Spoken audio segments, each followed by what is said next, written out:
Sebelum menonton video ini, jangan lupa like, comment, dan subscribe. Halo semuanya.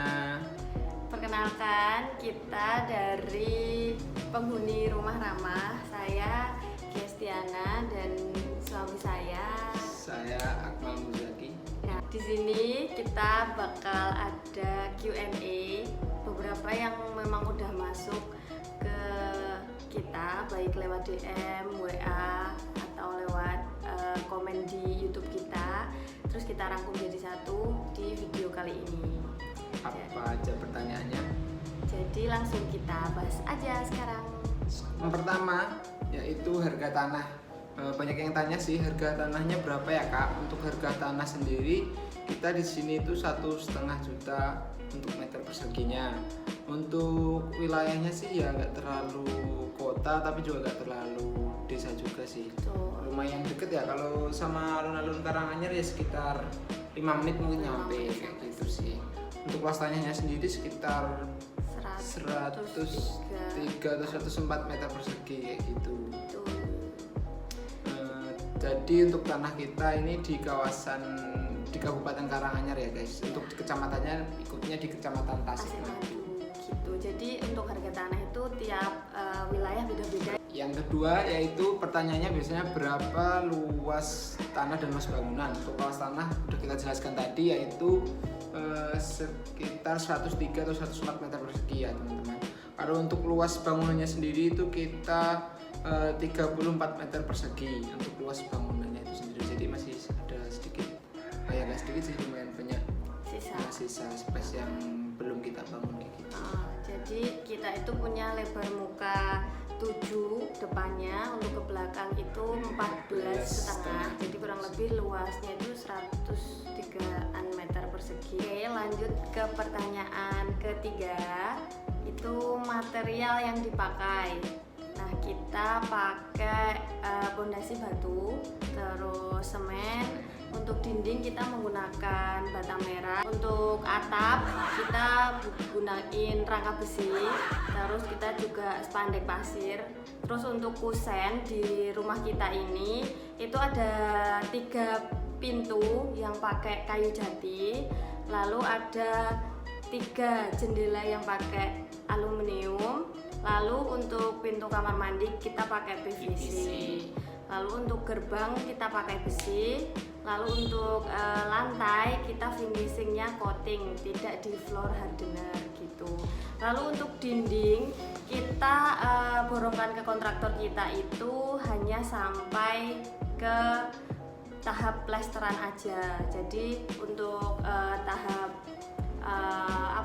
acian sama coating kita pakai tenaga sendiri gitu, karena kemarin itu memang ternyata kita miskomunikasi sih. Lanjut pertanyaan keempat ya guys. Untuk pertanyaannya biasanya itu ada yang tanya alasan memilih menggunakan jasa kontraktor itu apa sih mas atau mbak kayak gitu.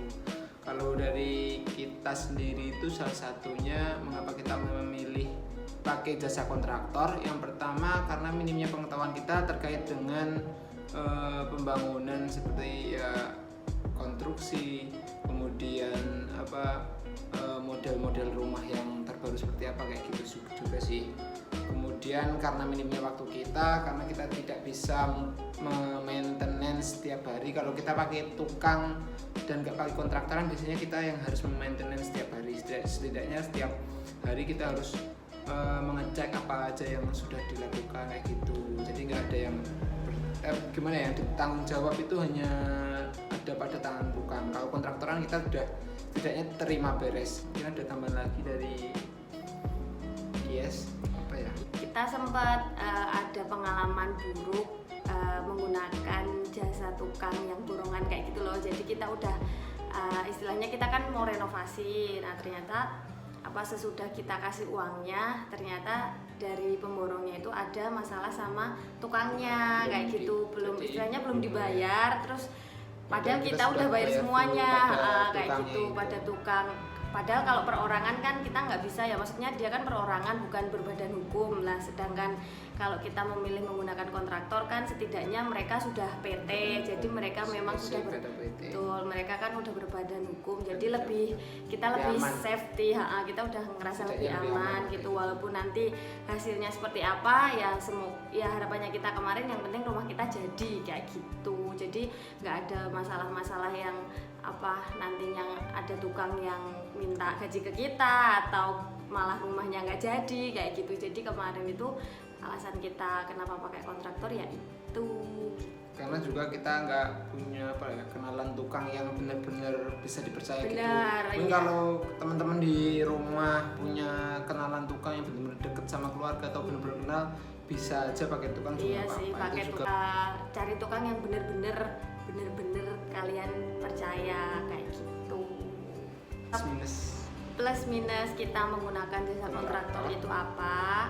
Yaitu yang pertama, untuk plusnya udah kita jelasin tadi, kita istilahnya ada tangan kanan lah yang kita percayai untuk pembangunan rumah. Lalu kedua, kan kontraktor ini kita sangat terbantu dalam apapun, dalam perencanaan biaya, dalam perencanaan waktu, dalam pelaksanaan. Jadi benar-benar kita tuh terbantu banget kayak gitu. Minusnya ya paling kalau yang namanya pakai kontraktor pasti kan mungkin harganya lebih tinggi daripada yang kita biasa gunain tukang kayak gitu, ya wajar sih. Pertanyaan selanjutnya yaitu pertanyaan kelima ya guys. Untuk budget pembangunan berapa dan model rumah seperti apa? Untuk kita sendiri sebenarnya awal dulu itu kita merencanakan untuk budget pembangunan rumah ini di angka 160 sampai 180 juta kayak gitu. Karena sebetulnya kita menginginkan sekalian kemarin itu rencana awal kita pengen 2 kamar, karena 2 kamar itu melebihi budget kita, makanya kita kurangi aja, kita pakai 1 kamar dulu dan berharap ini nanti kedepannya untuk menjadi rumah tumbuh kayak gitu. Terus model rumah seperti apa? Ya seperti yang udah kalian lihat sebelumnya. Untuk model rumah ini kita memilih model rumah tema industrial, atau kita pilih tema industrial. Kalau aku sendiri itu karena kita anak muda, biasanya kita sering nongkrong ke coffee shop kayak gitu dengan tema-tema. Sekarang kan banyak coffee shop yang tema seperti ini, maka gimana ya, kalau kita coffee shop tuh rasanya nyaman kayak gitu, cuma kayak nggak ada cat, cuma kayak plesteran gitu, udah ngerasa adem di pikiran kayak gitu. Jadi kalau aku sendirinya pengen seperti ini. Kalau budget untuk rumah kita, untuk pembangunan rumah kita yang menggunakan 1 kamar ini, untuk tahap sampai plester sampai kemarin ke kontraktor itu sekitar 170-an. Lalu kita nambah sekitar kurang lebih 10 juta untuk nambah-nambahnya, kayak untuk coating, lalu untuk acian kayak gitu. Jadi kurang lebih untuk semuanya, total biayanya semuanya itu 180 juta. Itu belum termasuk harga tanah ya. Jadi beda, tanah sama bangunan itu beda harganya. Kalau tanah yang tadi 1,5 juta per meter. Lalu kalau untuk bangunan kita dengan total biaya 180 juta dengan material yang udah kita kasih tahu tadi kayak gitu. Lalu kenapa kita memilih industrial? Kalau aku sih, menurut aku kenapa memilih industrial, karena lebih gampang buat dibersihin gitu loh. Kalau aku sendiri sih seneng, jadi kayak kalau bersih-bersih ya paling 2 hari sekali, 3 hari sekali kayak gitu. Jadi nggak tiap hari bersih-bersih kayak gitu. Terus yang lainnya ngerasa dingin aja gitu kalau pakai warna yang abu. Lalu selanjutnya pertanyaan ke-6, berapa lama pengerjaannya? Pengerjaannya itu dari kontraktor itu 5 bulan. Sebenarnya estimasi awal itu dari kontraktor sekitar 4 bulan ya, 3-4 bulan. Nah itu pengerjaannya di bulan April sampai September 2021, karena waktu itu juga kan ada hari raya Idul Fitri, jadi memang banyak tukang yang libur juga kayak gitu. Jadi banyak liburnya gitu loh, banyak tanggal merahnya. Jadi lalu yang ketujuh, penilaian hasil kontraktor kita itu menurut kita berdua itu kita ngasih nilai 7,7/10. Jadi kalau yang terbaik kan 10, kita kasih nilai 7,7, almost 8. Karena menurut kita ada detail-detail yang kurang. Jadi kayak lantai itu untuk kita kan pakainya ajian ya, banyak yang beberapa bagian itu tembelan kayak gitu. Nanti kita kasih fotonya juga. Terus untuk kamar mandi kemarin tuh sebenarnya aku tuh mintanya kalau masuk nggak langsung ke toilet gitu kan, sedangkan ke WC, ke kloset maksudnya kan. Terus akhirnya dibikininnya tuh sini pintu, lalu ada shower baru kloset. Maksudku kan bisa tuh kalau masuk sini shower dulu baru kloset, maksudku gitu. Jadi maksudku masuk tuh nggak langsung kloset gitu loh, tapi ternyata dibikinnya malah miring gini, maksudku tuh miring gini, nah kayak gitu. Tapi udah terlanjur, ya udah nggak apa-apa. Lalu ada menurut kita kemarin tuh untuk pagar batanya itu sangat bukan tipis, jaraknya tuh kecil banget gitu loh. Jadi kita takutnya ini kuat atau enggak gitu loh. Soalnya kita hantam gitu aja kayak bergetar. Nanti kita kasih videonya juga. Terus untuk pengerjaan kan sebenarnya untuk di kamar kita juga ada pengerjaan dinding yang bermotif kayak gitu. Nah itu menurut kita hasilnya kurang rapi sih. Masih ada beberapa detail-detail kecil yang menurut kita tuh juga masih kurang rapi kayak gitu. Tapi overall kita sangat puas, kita sangat syukur alhamdulillah karena rumah ini sudah jadi dan sudah kita tempati, dan kita juga amat sangat nyaman di rumah ini. Semoga memang rumah ini menjadi berkah buat kita. Lalu apa yang kita rencanakan, rumah ini menjadi rumah tumbuh, nantinya akan bisa terrealisasi kayak gitu. Jadi menurut kita kontraktornya oke, jadi mungkin bisa diperbaiki untuk detail-detailnya kayak gitu. Lalu untuk secara komunikasi kita sama kontraktor kita itu baik, jadi memang komunikasinya kita suka.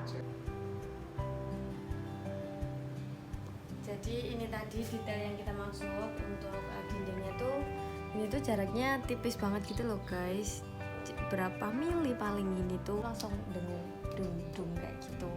Terus ini lantainya yang tadi aku bilang itu ada beberapa tembelan kayak gitu. Terus ini maaf ya, beberapa tembelan.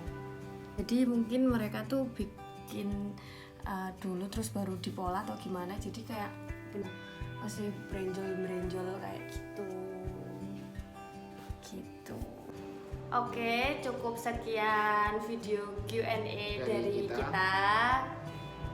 Kalau ada yang tanyakan dari teman-teman bisa tanyakan aja langsung di komen di bawah komentar ya. Atau mungkin ada yang mau Mbak bagi RAB-nya dong gitu, kita bisa nanti kita bisa share, nanti kirim aja email kalian ke kita, nanti kita share RAB-nya karena nggak mungkin kita share juga di sini kayak gitu. Mbak share denahnya dong, gambarnya kayak gitu, kita akan share juga bisa kayak gitu. Yang pasti tetap dukung kita, Rumah Ramah channel kita. Jangan lupa like, comment, and subscribe. Oke, see you. Semoga sehat selalu. Terima kasih sudah menonton dan semoga bermanfaat.